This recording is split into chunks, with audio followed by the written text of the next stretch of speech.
name is Drew Gulak. You know me as a technical genius in the ring, but what you may not know is that I'm also a genius when it comes to training WWE superstars. I've elevated countless careers, and the results speak for themselves.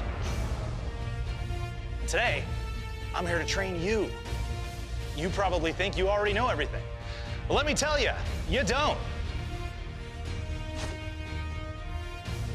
How to be a great wrestler. Rey Mysterio, one of the greatest talents to ever set foot into the ring. A genuine legend. But his 619s, springboards, splashes from the top rope, how many times have you seen these moves backfire? That's because they're too flashy. They are unpredictable. No way. Throw all of that stuff in the garbage. We're gonna focus on the foundations. With my training, your help, we're gonna show Rey Mysterio how to be a winner. The Gulak way. I'll see you out there.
The key to any wrestler's success is strong fundamentals.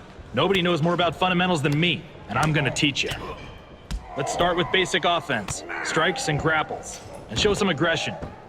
Light strikes are the fastest moves you have. Use them to open your opponent's defenses. Heavy attacks deal big damage. Capitalize on openings with a big, heavy strike. Grappling is the most important skill for any wrestler. Use it to control space and reposition your opponent.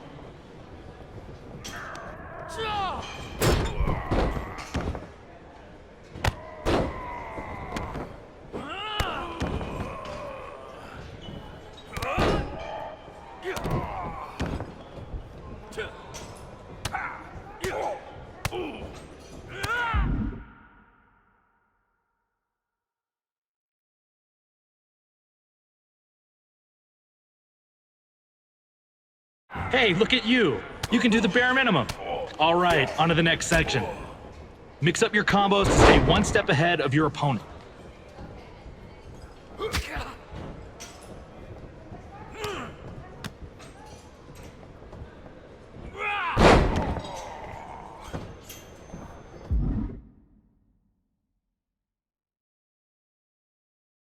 Let's see your form on defense. After you block a strike, try hitting your opponent with a light attack to gain the advantage. Sometimes the best defense is just getting out of the way. Dodge an incoming attack to gain a positional advantage.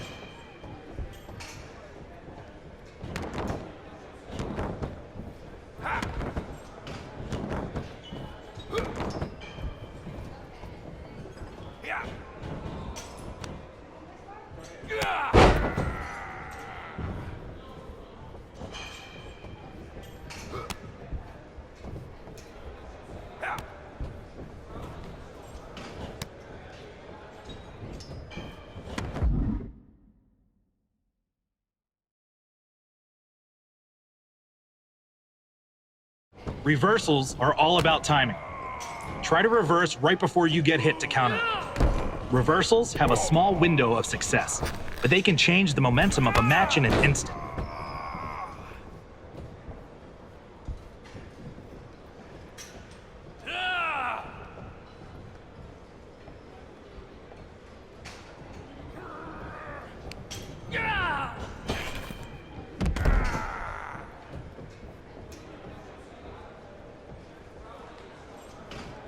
This is what I tried to tell you. Those moves are too risky.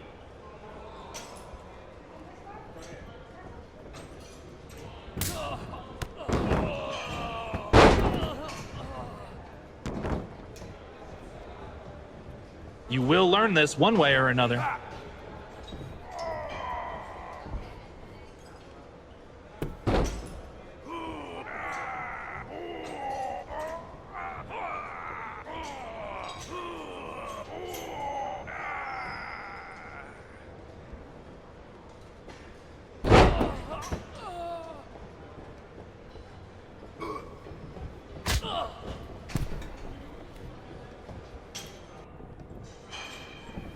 Light strikes and grapples build stun on your opponent.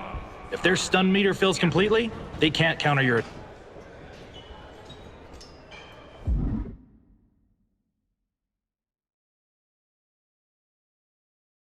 I guess you can still teach an old dog new tricks, huh? If you're on defense in a combo or grab, press the same attack button as your opponent to counter the move.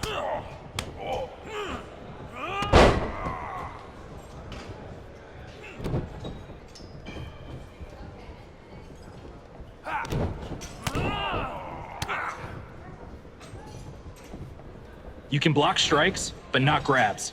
Try to guess which one your opponent will use next. You know, you can't win out there. Another weakness. Ray, I can't teach you anything while you're on the ground.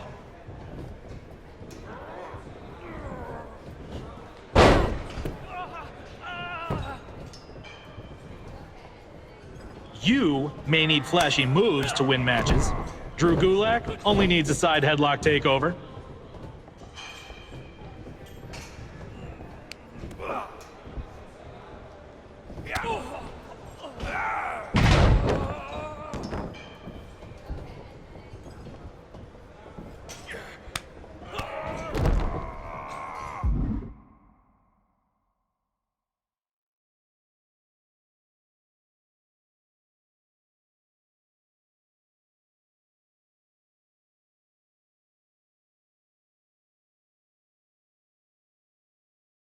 All right, now we're talking.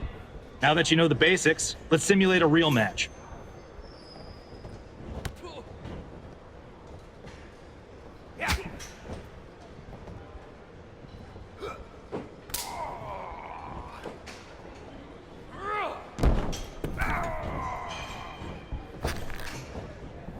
You've got a full finisher meter, which means you have access to your best move. Maybe something tasteful, like an armbar.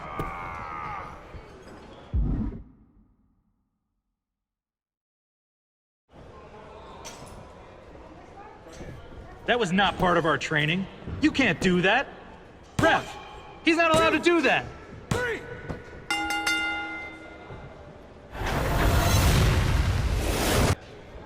Here is your winner, Rey Mysterio! I know you're a legend, but now that you're working with Drew Gulak, imagine the heights you'll reach. Coming to me was the best decision you ever made.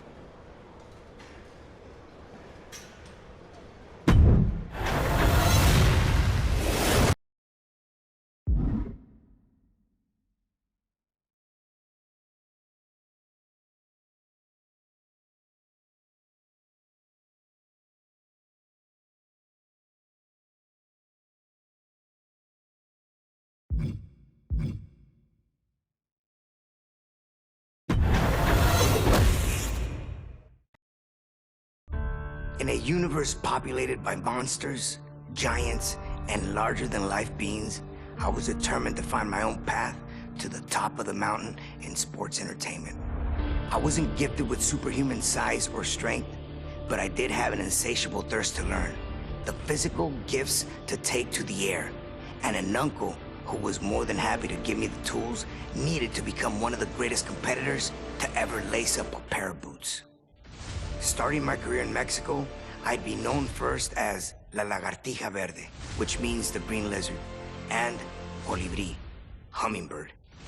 Still a teenager, I would eventually earn the highest honor from my uncle, as I was officially crowned Rey Mysterio Jr. I would take everything I had learned from my uncle and make it all my own. I would bring Lucha Libre to the world stage. I would make cruiserweights as popular as our heavyweight counterparts. And I would prove that a cruiserweight could win it all, as long as they were given the opportunity. I would arrive in America, first stopping in ECW, before garnering the attention from the top people at WCW, who quickly signed me to a contract. With my foot in the door, it was just a matter of time before I took over the world of sports entertainment. Every step, a battle. Every opponent, a new face who felt they were superior to me. Every match, giving me a new objective to strive to meet. Should I try to weaken their legs? Throw all of my aerial techniques at them? Maybe surprise them with some defensive lucha libre? Take it to the outside? Show off my newest move? By the time I got to the ring, I always had a little mental list of things I wanted to try in order to win. And with every victory, I got another reminder that the best was yet to come. After winning WCW's Cruiserweight Championship, Cruiserweight Tag Team Championship, and the World Tag Team Championship, I would finally head to WWE to further build my legacy. In the near 20 years since I debuted in WWE, I have become known as, quite simply, the greatest luchador in sports entertainment history, the greatest masked superstar of all time. Rey is the king, having competed one that stepped in my way. Not every road is paved with gold, and mine was no different. But even when the road gets challenging, there's always opportunity. The opportunity to learn from mistakes, to grow as a competitor, and to get better. I may not have had my hand raised every time out, but there's never been a time where I didn't leave the ring better than when I entered.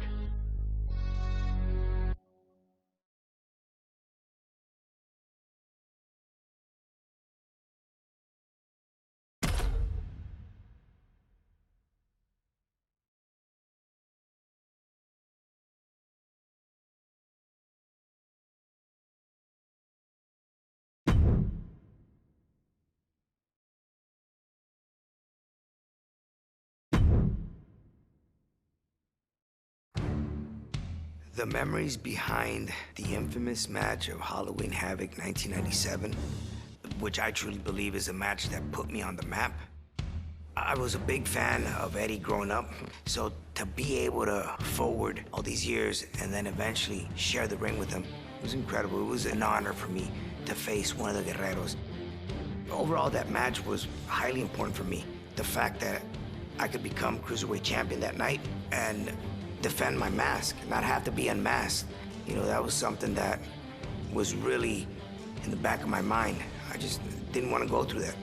They were trying to take off every luchador's mask one by one, and I was on the list. So you could only imagine the stress that had built up.